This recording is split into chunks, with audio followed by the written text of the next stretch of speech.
have a couple of announcements.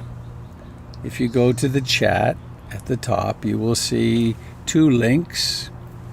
One of them will take you to the new link starting Monday, the next broadcast actually, because I'm not going to be doing this on Saturday mornings anymore. That will give you the new link. If you can't succeed with that, if you come to this link on Monday, there will be someone helping to get you to the proper spot. There's another link there which will take you to the contribution section of the website. And if your heart is full and if these broadcasts are being useful to you, I invite you to participate in the support of the organization which changes so many lives. And to do it with a really open heart and hand, and there's no requirement to do so. It's the practice of dana, of generosity. Is there a separate Acceptiva link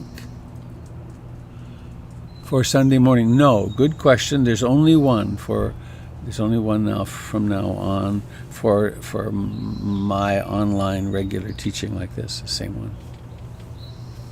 The other invitation is tomorrow morning, Saturday morning, from 9 to 1. Betsy Toll and I will be offering a retreat/workshop on facing into the anguish of these times and finding the love and beauty that can be born out of it. And that's on the website. If you go to the website and there's boxes, you get under the 3rd row of boxes, you'll find it there to register for that.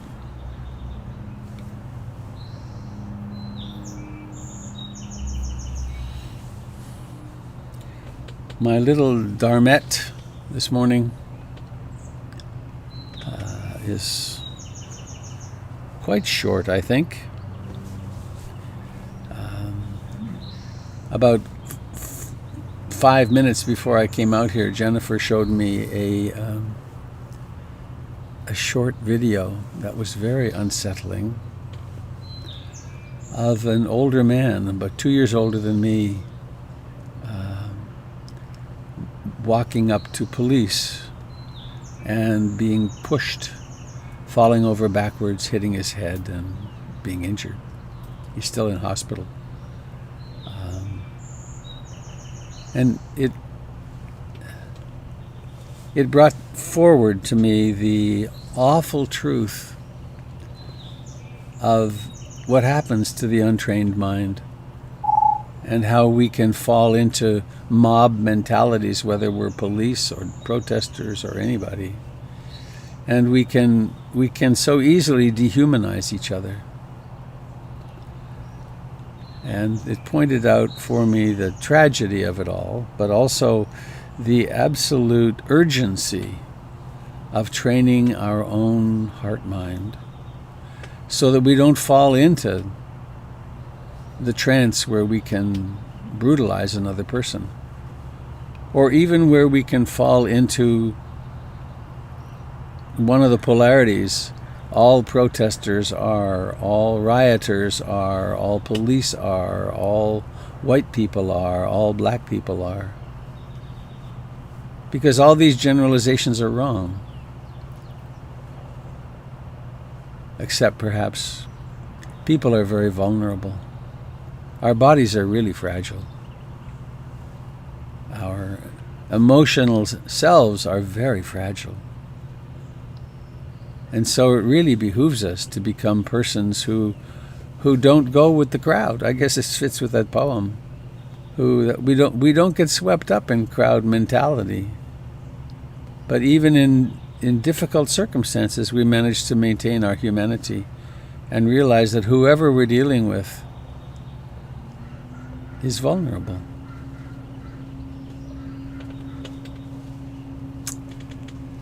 Is worthy of our love. Even if they're lost in delusion. That's the hard one, isn't it?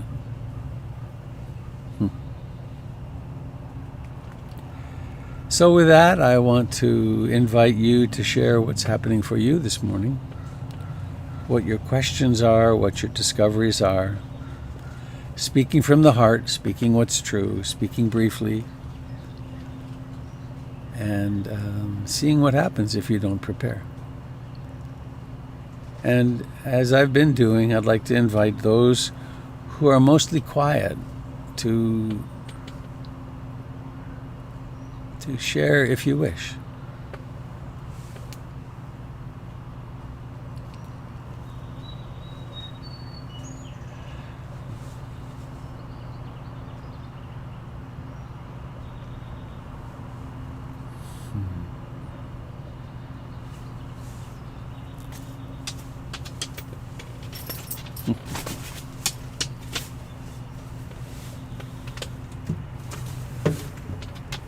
Hi, Budo.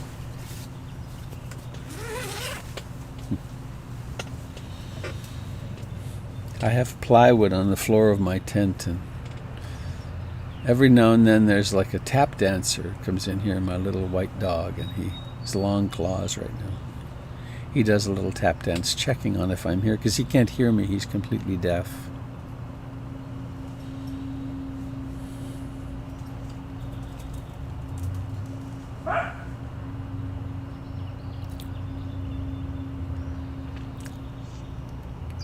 Good morning, Robert and Sangha. And I'm sorry, I'm not a quiet voice, but I just have a question because it was really, it caught me. There's an organization I love and I participated in, and they just recently posted, kind of an encouragement, I guess. And it just said, if your Dharma isn't radical, it isn't real. And I just was taken aback by that, because part of me felt hurt that this practice, and anyways, I won't go into it. So I just wanted, if you could speak to that, please, because part of me also is like, is it, I don't feel like it's my job to go to that organization and say, whoa, that's kind of, I guess I would just like some insights and thoughts about that when it's an organization and it's one that I've trusted to be very loving and very kind and gentle. And so when I saw this post, it just kind of took my breath away. Yeah.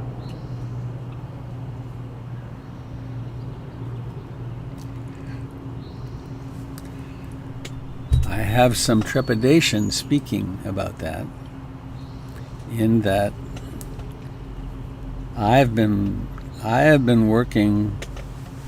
A couple of other fires have been happening, but I've been working on a statement from PIMC, and there are beautiful statements out there from the Insight Meditation Society and Jack Kornfield and the Zen Community of Oregon, and some of them are very long-winded, some of them are very confrontive,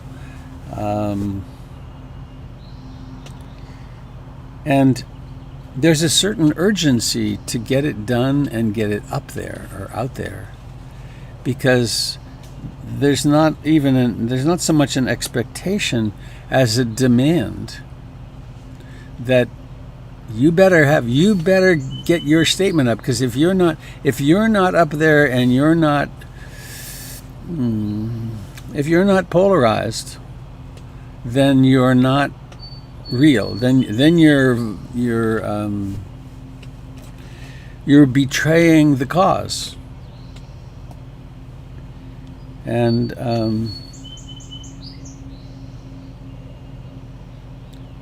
it always takes me a while to get clear on what it is that I really believe, and then confer with the other teachers and get something that we can all get behind. In the end, I think we really do a good job of coming to a Dharma-based, loving statement. And there is something in the zeitgeist,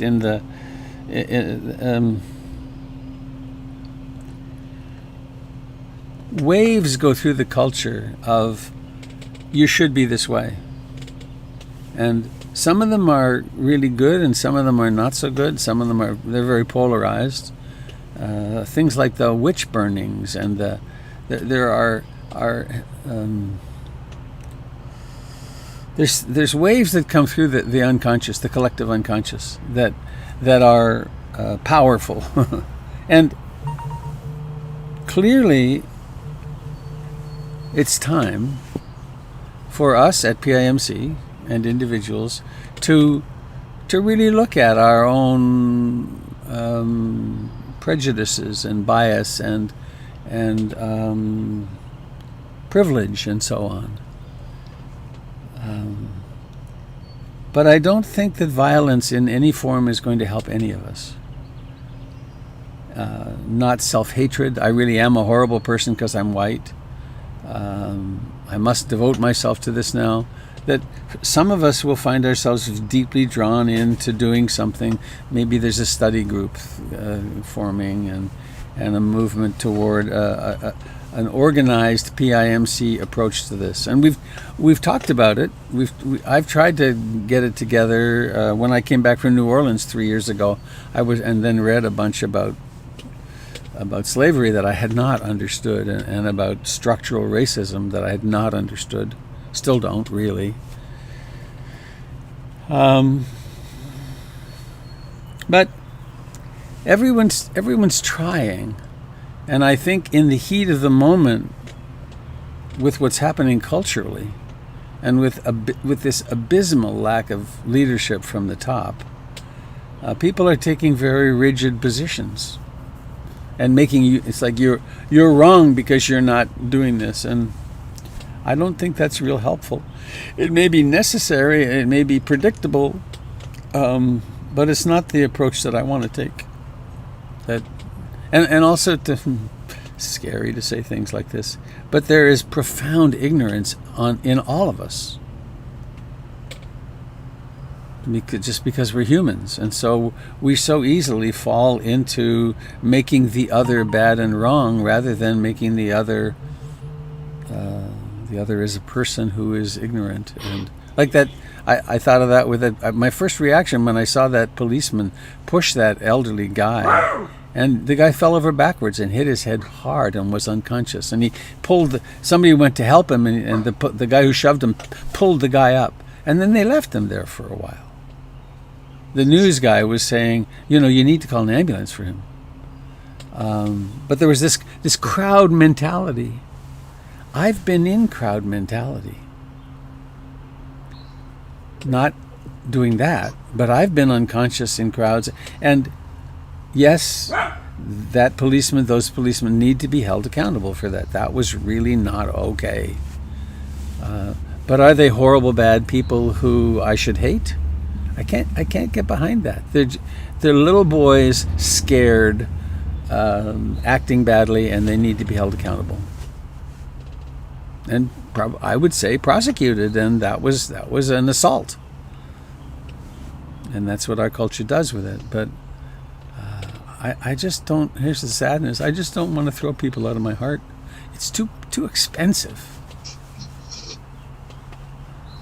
It locks me into a fixed position, and they're bad, and because as the Buddha said, short of awakening, the ordinary human being is capable of anything being put in the wrong context. So, hope that helps. Gabby. Tim, hello. Hi. This makes me think of this last little bit of dialogue. Makes me think of the line that I just love maybe the most in Buddhist words on loving kindness, and that is by not holding to fixed views. Yeah. When I first read that knocked me out. I love that. Yeah. Robert, thank you for your words of wisdom, and thank you, Tim. You were reading my mind. The idea. I'm a recovering English teacher. And so that's it. That makes sense of everything. And when someone says, if you're not radical, you're not, my first response is to say, in what context are you using the word radical? Radical has to do with root. And yes, we need to go to the root of delusion and hatred and understand how it's woven into our culture. And going into the root may take many, many hours of quiet sitting and listening to our own hearts and to the hearts of other people. And at some point, you may want to go get an axe and cut at that root. That's a metaphor. Radical can also be used not just as a neutral root, but something it's the enemy, and you have to put all this energy into destroying it. And that's a metaphor. The determination and the conviction to keep working. This last week, I was afraid of that. I was going to start crying. This last week has been very difficult for me because I'm not finished with something I started 50 years ago when my sister married a black man. And I've had to look at myself and how I responded to him and to his family and to my nieces and now grand nieces and nephews. And most of the time, I'm conscious. But after 50 years, I'm still finding things inside that say my fixed view of a white man with privilege is still talking to me and motivating me. And I had a long conversation last weekend with my sister. Now her husband has died. The father of her children has died, and so he's become a icon of some sort in the family. But when I look at the whole 50 years of dealing with this, I never knew his story from the inside. I never really understood it, and that conflict of wanting to be this book, Me and White Supremacy, starts off by saying becoming a good ancestor. That's all I wanted to do for 50 years, and I failed over and over and over again. And then when I see all the conflict in our culture, I see how much work there is to be done. And sometimes there's tears, and sometimes you got to go get that axe and just hammer it. But don't tell somebody else when that time is. The time to grab the axe has to come from compassion and wisdom. It can't be intimidation. And I'm finished. Thank you. Thanks, Jim.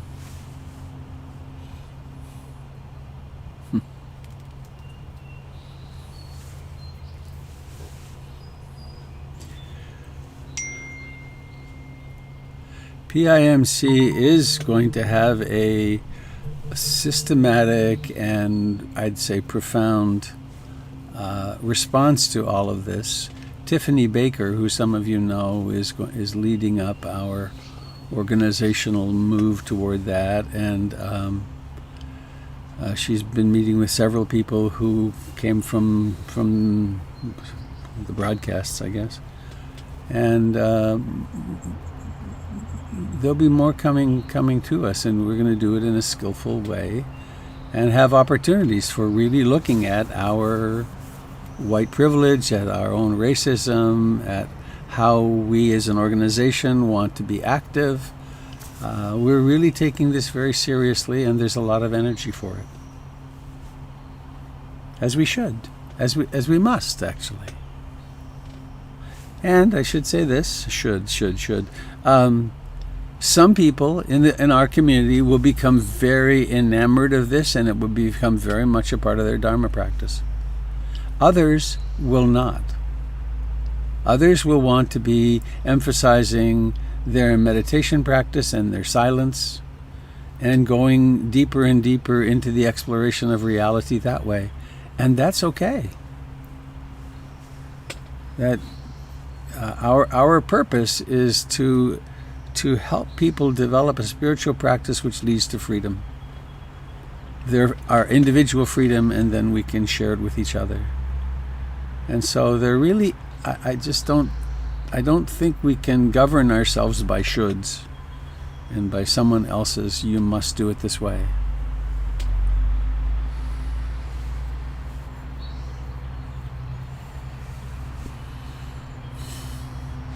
We have, it's a completely different issue, but on 2 or 3 occasions, there have been people at PIMC who have become very incensed about the fact that meat is allowed at PIMC events. And since the Buddha didn't make vegetarianism a requirement, we decided as a board that we would have a rule, which was that people can eat what they want and can bring what they want to the center. That our role was not controlling that our role was to help people meditate deeply and then be in a place to make their own decisions about things. And some people left angry.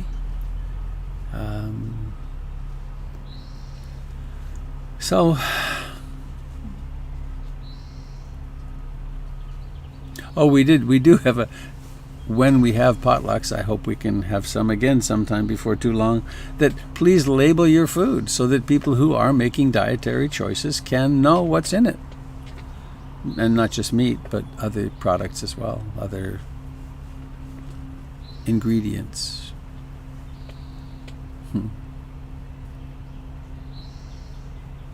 Spiritual, one of my Sufi teachers said, we practice spiritual liberty, not spiritual tyranny.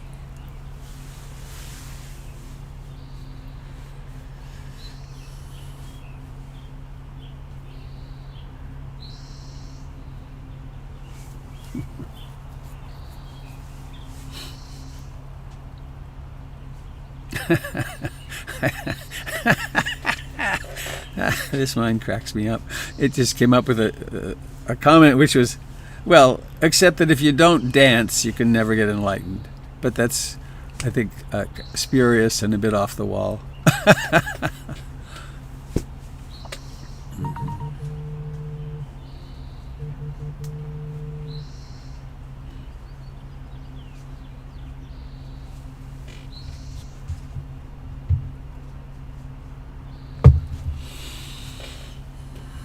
My apologies to those of you on the YouTube broadcast. It's just kept quitting this morning. I don't know what's going on.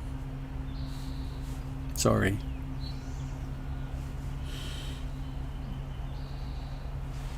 Come to Zoom. There. You should come to Zoom.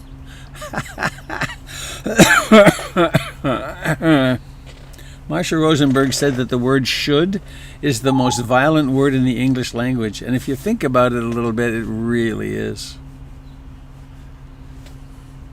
You should control your mind. This present moment should be like this.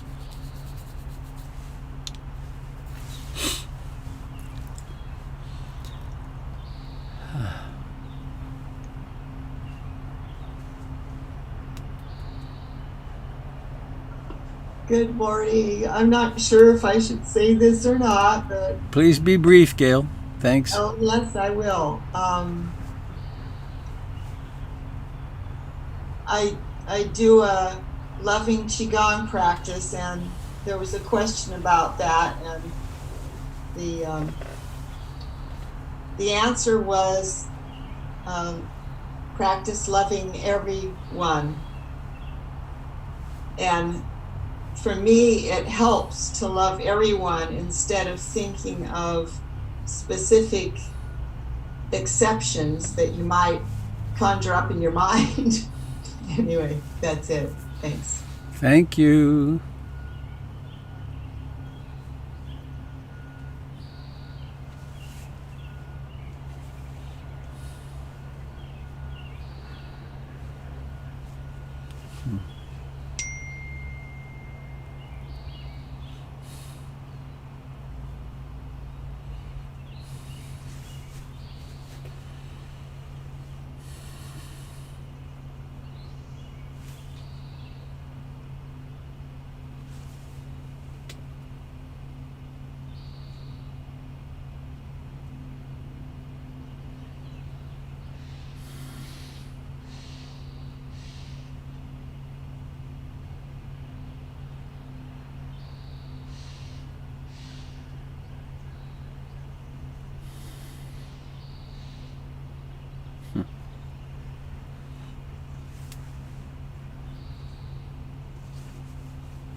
This is sort of a silly thought, but it's been significant for me over the years.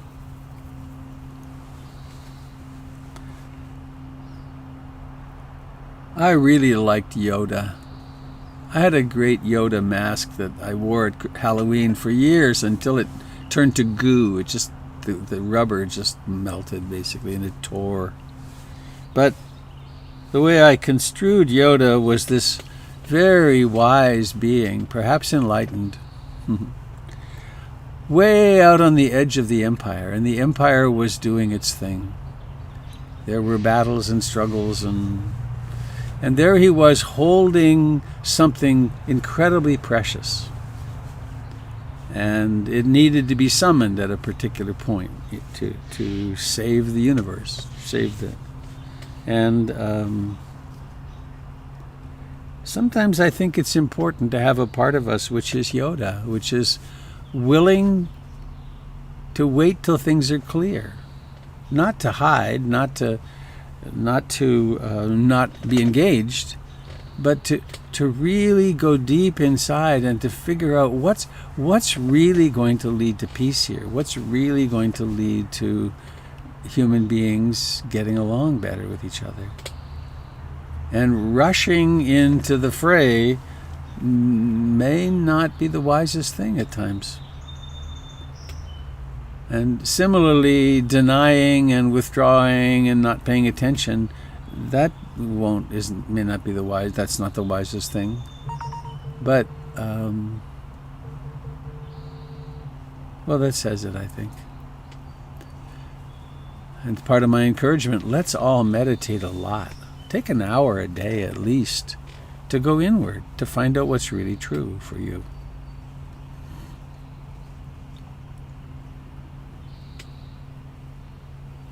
That was kind of a should, wasn't it?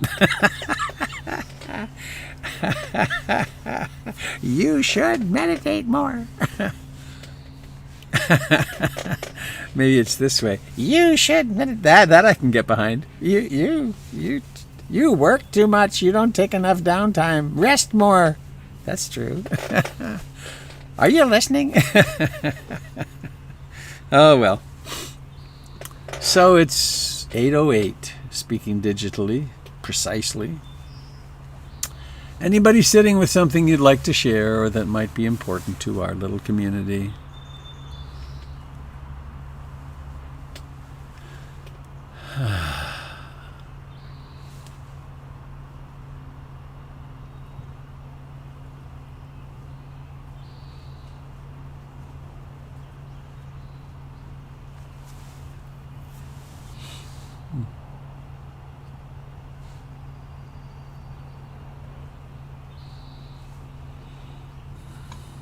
Sorry, I just took great joy in what someone just chatted. Meditate, you should.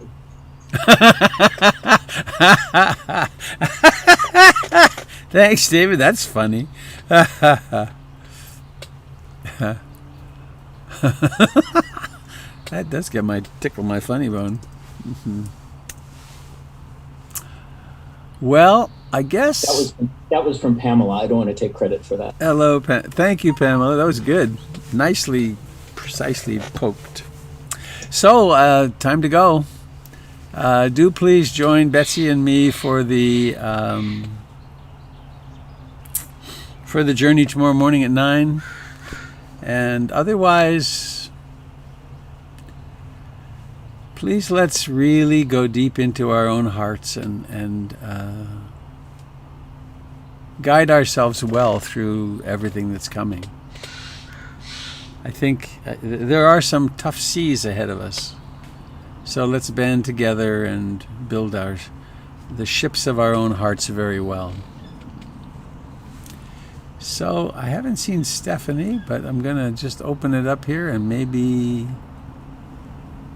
Here we go. May all beings be happy. May all beings be happy. May all beings be happy.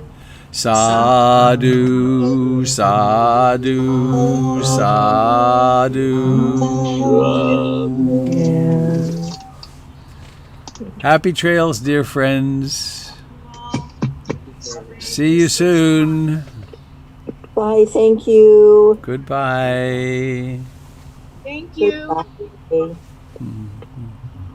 Thank you. Hi, Larry. Nice to see you every day. Okay, here we go. Bye-bye. Pushing the button. Boom.